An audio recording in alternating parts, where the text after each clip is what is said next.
I was just asking Eric about. I want to touch on marijuana from an economic standpoint because you are in Colorado, Dave, with recreational marijuana, and there's been a lot of articles flying around about various things in relation to these laws changing. So I wanted to look at it from, like I said, from a purely economical standpoint. And I don't know, it may be too soon to get into that as far as having any real data.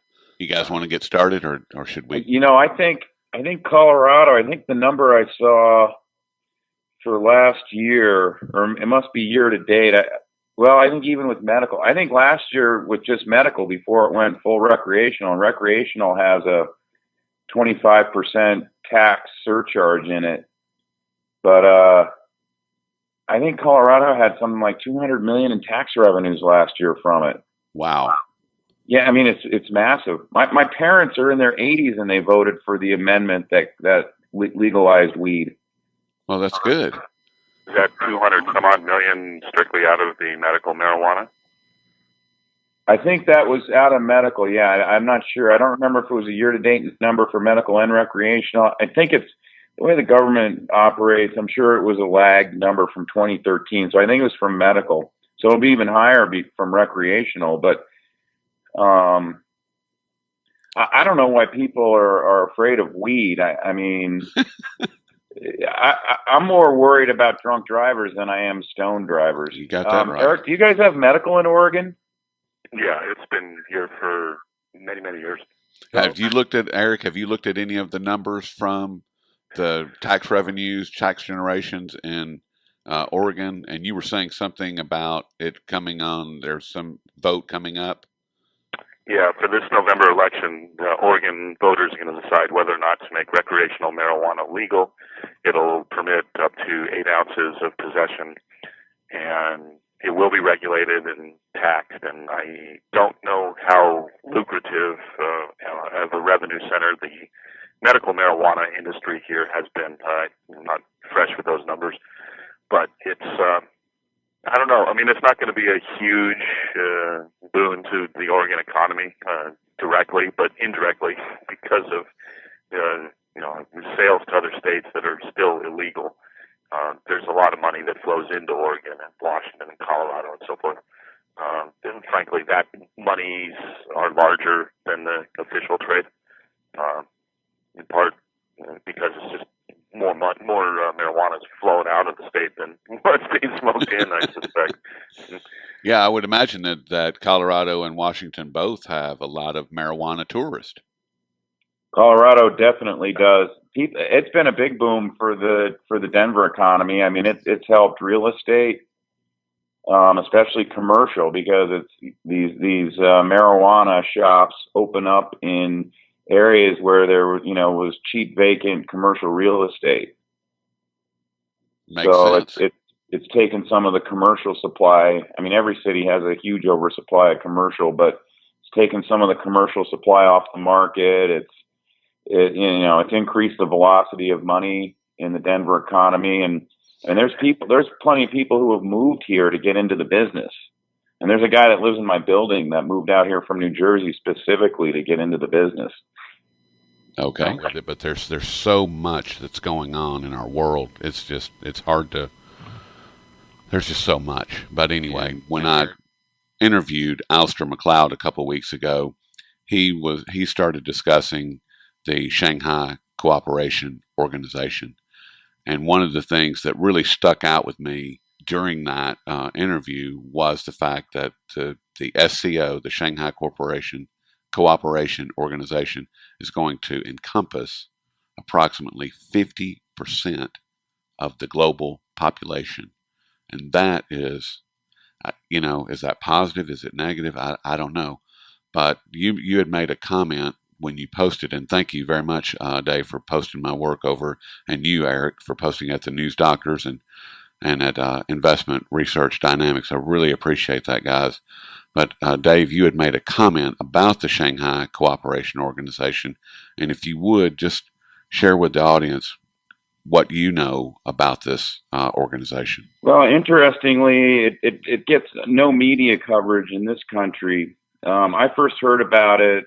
I don't know if you guys remember the newsletter that Bill Buckler, an Australian, used to put out called The Privateer. Oh yeah. And he retired and stopped publishing it. It was an invaluable source of geopolitical and economic information. And I first read about the SCO, I want to say 2010.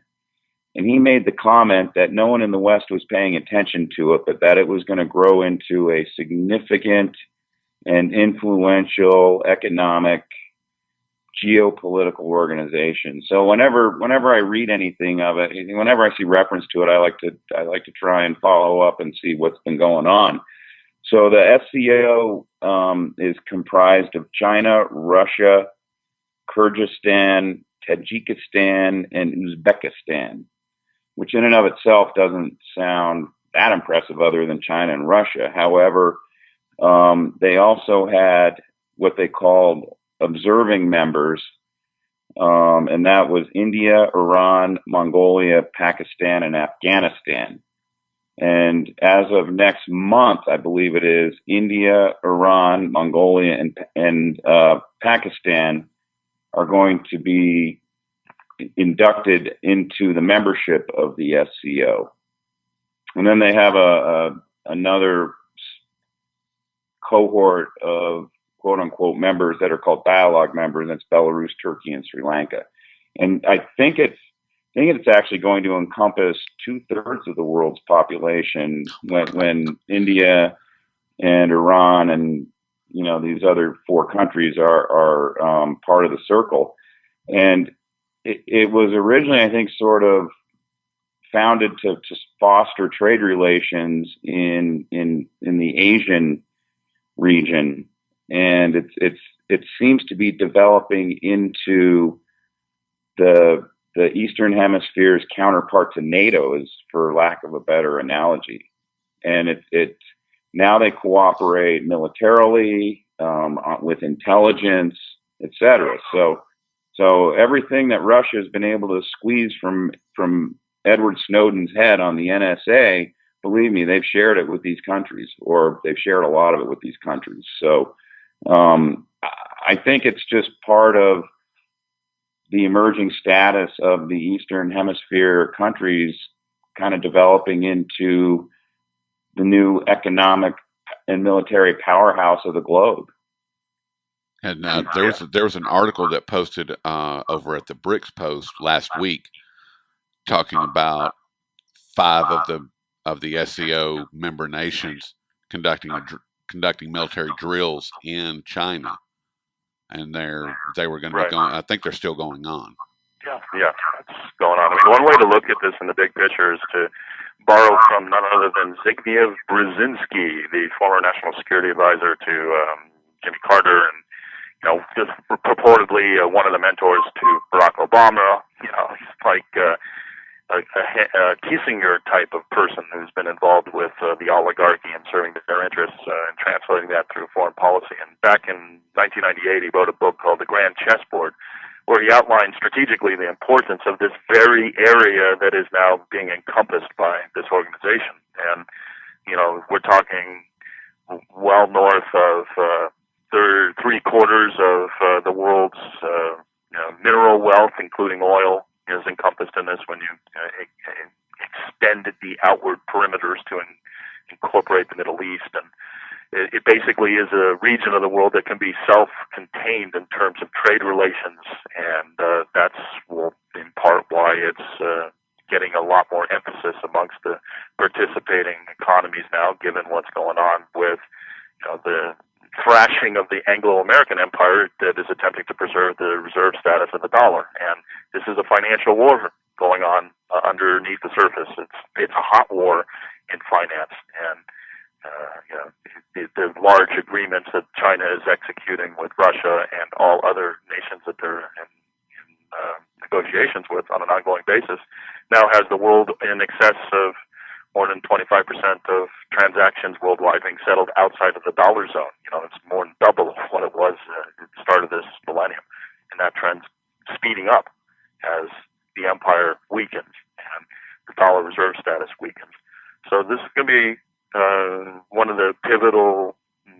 architectural structures that China and Russia and BRICS and other nations in Asia overall are going to find the path of least resistance to join. Even nations like Japan, who has been a stalwart ally of the United States, will find it very difficult to act outside of this large economic bloc. That's China and Russia's answer to the Western imperial forces that they've been fighting against. Is this going to be? Will it incorporate the BRICS and the BRICS Development Bank and everything that those guys are working on, or is this? Yeah, eventually it will. Okay. It's just a question of how fast that kind of incorporation happens. Okay. So it's just going to be just rolled into it, and then there, and with the alternative to the SWIFT system, they will be completely self-contained, and they won't need anything from the Western world at all. They'll already have all the gold, so. They won't have your gold, Rory. No, we can still hear you when you walk down the street. I see how you are. I got a quick question for Eric. Eric, how far do you live from the coast? Well, as the crow flies, as they say, probably about maybe 60 miles, but highway driving 100 or so. I mean, has there been any media reports or media coverage of the Fukushima water that apparently has been hitting the West Coast? Yeah, there has been. There also have been independent studies. Alex Jones did a review of the reports that are coming out of the San Mateo area. I forget the organization, but there was one organization in Oregon that did some testing of waters off of our coast as well, too. And though the radiation is detectable and elevated versus the standards that are the prevailing standards now, that were actually increased higher to deal with the higher levels of radiation, which is another story altogether, part of the cover-up going on. There hasn't, by my review of the research that's been done, there hasn't been anything that's seriously off the charts yet. But the real problem is that you have migrating species like tuna and salmon and the food web overall transmitting what is clearly off the charts radiation levels localized 200 or 300 or 400 miles away from the epicenter in Fukushima, entering into the food chain. And that's where the spread is going to happen. So, there has been testing of fish products, and again, it's been more. It's noticeable, it's registering, but the powers that be are basically saying that the level of radiation is within the limits of reasonable exposure, and then they always draw analogies to how many hours in an airplane it's equivalent to, et cetera, et cetera. But the problem is that if you have one hot particle lodged into your intestines, that could conceivably give you cancer. Well, I don't know if you guys saw this or not. I think it was last week or earlier this week. They're getting ready to dump all of that wastewater into the ocean. Every drop. Well, it's actually they've had an ongoing problem with leak water, and then also they have all these stupid storage tanks above the complex, and those things aren't doing the job that they're supposed to do, and they no longer have any more space. So the TEPCO was pretty much out in the open 2 months ago, saying that they were just going to dump into the Pacific. Yep, and they're doing it. Well, and they had those reserve wells that were off-site, or not off-site, but they weren't part of the plant itself. They were. Yeah, it's kind of like up the hill from the plant. Exactly, and those were leaking, and that's the water that they're getting ready to dump. That's what they're getting ready to unleash, and that's going to be massive. Well, I don't think they're going to dump all of those tanks that are still integral and not leaking. But the problem is that they're constantly flushing water from the Pacific into, I think it was reactor complex 3, and maybe 2 as well, to keep it cool. Right. And you're talking about a huge volume of water every day, and they have nowhere to put it. So what they do is they dump it into that holding lagoon. I don't know what they call it, but it's right in front.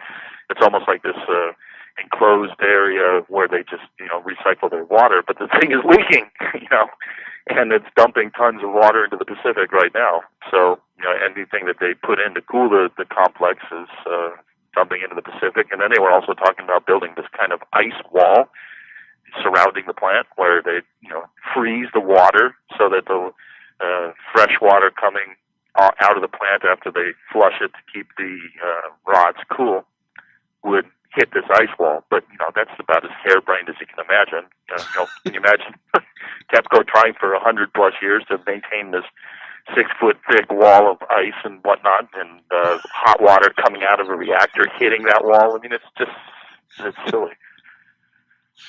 It doesn't seem like they've had any kind of a higher level strategic plan to deal with this kind of thing. It's all incremental band-aids. Whew, it's a scary situation if you ask me, because we're not going to get truthful reporting out of the U.S. or Japan on this thing. Yeah. Even the law that Japan passed immediately after all of the TEPCO cover-ups were going on is indicative of just where Japan is coming from. They basically, you can go to jail in Japan if you report on Fukushima. Now, I know that there's one news organization, and they were reporting on it pretty heavily, and their reporting has dropped off quite dramatically, and that was ENE News, and they were reporting they were getting some really solid information out for a while, and right around the time that Sean interviewed a lady out of Australia, Dr. Helen Caldecott. Mm-hmm. Yeah. I don't know if you guys have listened to that interview, but it's really, you need to go back and listen to it. Right around. I actually did a job interview with her once, believe it or not. Did you? Back in, when was it? I think 2002. I interviewed to be her press agent. Wow. But right around the time that he did that he conducted that interview is when they were dumping like 600 tons of water a day, every day. And that's what ENE News reported that it was, and it had been going on, ever since the explosion, and they first started dumping water onto it. That all of that water that they were dumping was coming out of the ocean onto the reactors and back into the ocean. Right. And it's just incredible. And for people to say that. And I think that I understand why you ask him that, Dave. I mean, do you think that that's going to affect your water tables up there, Eric? Well, not so much where I am, because our water is fed by local mountain snowpack. Okay. So, if we have atmospheric radiation, and some of that has gone on, particularly in 2011, in the 6 months or so, right, immediately following the incident, there was a huge plume that came over the Pacific and did, in fact, impact the western states in particular, but also even just following the pattern of the jet stream. It dumped quite a bit in the corn growing areas of the heartland and so forth. But there's nowhere to hide, really. I mean, people say, "Oh, you got to go to the southern hemisphere because atmospherically, the northern hemisphere will be an enclosed system," and even that's a fantasy. So, dilution is one's friend, and that's really the only saving grace, that and one's own individual health and the level of your own body's ability to take care of cells that have gone cancerous.